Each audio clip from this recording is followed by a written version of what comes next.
The shorter your sleep, the shorter your life.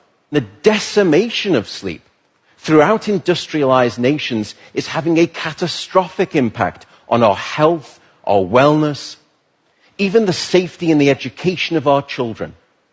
It's a silent sleep loss epidemic, and it is fast becoming one of the greatest public health challenges that we face in the 21st century. The disruption of deep sleep is an underappreciated factor that is contributing to cognitive decline or memory decline in aging, and most recently we've discovered in Alzheimer's disease as well. There's a structure that sits on the left and the right side of your brain called the hippocampus. It's very good at receiving new memory files and then holding on to them. Yet in those people who are sleep deprived, we actually couldn't find any significant signal whatsoever. Without sleep, the memory circuits of the brain essentially become waterlogged, as it were, and you can't absorb new memories. We have since discovered that a lack of sleep will even erode the very fabric of biological life itself, your DNA genetic code. So here in this study, they took a group of healthy adults and they limited them to 6 hours of sleep a night for 1 week. And then they measured the change in their gene activity profile relative to when those same individuals were getting a full 8 hours of sleep a night. And there were two critical findings. First, a sizable and significant 711 genes were distorted in their activity, caused by a lack of sleep.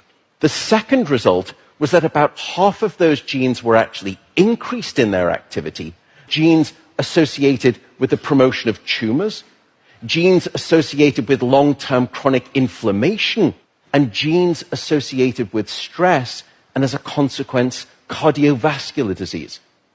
There is simply no aspect of your wellness that can retreat at the sign of sleep deprivation and get away unscathed.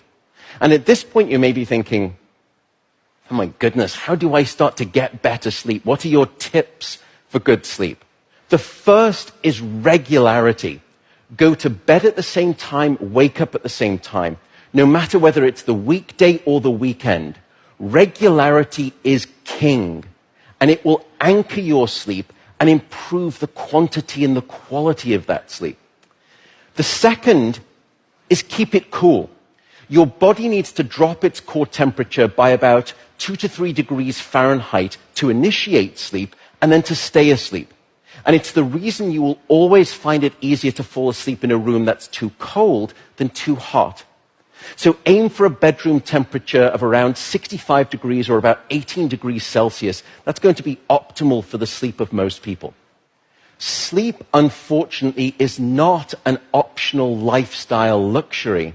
Sleep is a non-negotiable biological necessity. It is your life support system. And with that soapbox rant over, I will simply say good night, good luck, and above all, I do hope you sleep well.